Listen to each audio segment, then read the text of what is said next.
and welcome to this week's Bring Back Paper. This week, Jess over at Catch a Single Thought has very kindly tagged me in the NYT Book tag. So I'll be sharing some of my reads with you here today. So, the very first question is, what books are currently on your nightstand? Right, I've got one, which is The Chocolate Lover's Diet from Carol Matthews. That is my easy reading book at the moment. I then have a classic that I'm currently dipping into, Uncle Tom's Cabin, and also The Hollow Crown by Dan Jones. The latter two, Uncle Tom's Cabin and The Hollow Crown, I'm reading just to complement my history studies at the moment. I'm in the middle of revising, trying to remember everything, and it's sort of helping me keeping in that frame of mind. The Carol Matthews is just nice, easy reading. I've read a few of her books and I really enjoy them. To be honest, because I'm revising, I'm not really getting into any of them that much at the moment, but I know as soon as the exam's over, I'll be reading all the time. Cannot wait. Okay, next question. What was the last truly great book that you read? I actually don't have a copy of this book to show you. Generally, when I read really good books, I do pass them on. And it was The Help, which you've probably heard of the film, even if you haven't read the book. I've seen the film too, and the film did represent the book well. I thought it was really well done. So that I thought was a truly great book, one that I'd recommend to people. And I'd also mention, I don't know whether it fits into truly great, but it's probably been my favourite read of the year so far, which I thought I'd mention in this category, which is The Queen of the Tearling by Erica Johansson. This is the first in a trilogy. The Invasion of the Tearling is out at the end of next month, and I've already pre-ordered it, which is a sign that I really enjoyed this fantasy story. I don't read that much fantasy, but I really enjoyed this, and I do like dipping into it once in a while, and this one was a good one. So I would recommend that one too. If you could meet one author, dead or alive, who would it be? My favourite author, Julia Quinn. This is her latest title because of Miss Bridgerton. I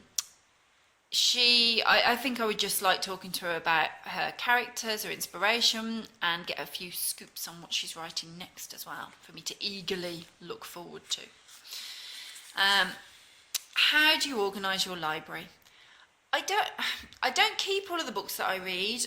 If I'm pretty sure I'm not going to reread it, but I really enjoyed it, I pass it on, often to my mum or to friends. So at the moment, my shelves are probably what most people go, but I've got them doubled up, if that makes sense. So I've got a row of books at the back, a row of books in front, so you can't see the books at the back, which does irritate me a bit, but it means that I can fit twice the amount of books in my bookshelves, so that will continue to happen. It does mean that the shelves are bowing, which my husband keeps pointing out to me, but I don't care as long as they don't collapse. What book have you always wanted to read but haven't? Right, okay, this one's easy. Cross Stitch, which is also the first book over here, but it's also known as the Outlander series, which you probably heard of. I've been recommended this book by quite a few people. It looks brilliant. I know it's going to be amazing. I don't doubt it, so I always want to read it. I picked this copy up in a charity shop probably a couple of years ago now. And you know, I haven't started it. It's quite a thick book. It's the first one in a series. And I just think as soon as I start reading this, that's it. I mean, the kids might not get fed. I am just going to be reading this book and then all the other books. So even though I kind of really want to read it, you know when you know something's going to be that good that it's going to take over your life so you don't? Yeah, that's where I am with that. I will read it one day. And I'm sure you're all going to say, oh, read it, it's fabulous. I know it is. What was the last book that you did not finish? That is easy to answer because I always finish a book. So the answer is none. I've never not finished. I can't not finish a book. Even if it's really, really slow and I'm like, ugh, I will perhaps miss a few chapters, skim a few chapters, skip towards the end, hope that it mounts to a bit of tension at the end. If not, I will definitely read the last couple of chapters because I have to know what happens. So yeah, I always finish a book. What books might you be surprised to find on the bookshelves? I read loads of genres: horrors, thrillers, chick lit, fantasy, romance, Regency romance, historical fiction, classics. Oh gosh, loads. So you probably wouldn't be that surprised by my fiction books. If you know me, you might be surprised by the amount of cookbooks that I own, given that I am not really renowned for my cooking. I'm not a terrible cook, I just don't particularly make much effort, or I'm not that interested in it really. So that's probably the surprise. Yep, I've got loads of them. One day I will cook and bake more. What stories are you drawn to and what stories do you avoid? Drawn to escapism. Simple, I can switch off at night no matter what the day's been and just disappear into them. Whether that be sort of gruesome escapism, because I do like horrors, but I love horror films as well, similarly, or happy ending, chick lit, Regency romance, or my historical fiction, which I love, which just takes me back into whole different worlds in the past. I like those sorts of books. So the books that I probably avoid, I don't particularly like sci-fi. I kind of find that my mind has to work a bit too hard for that, to tell you the truth. And I don't like misery lit, like true trauma stories, things like that. I don't enjoy those. So those are the ones that I would avoid. If you could require the president to read any book, which book would you choose and why?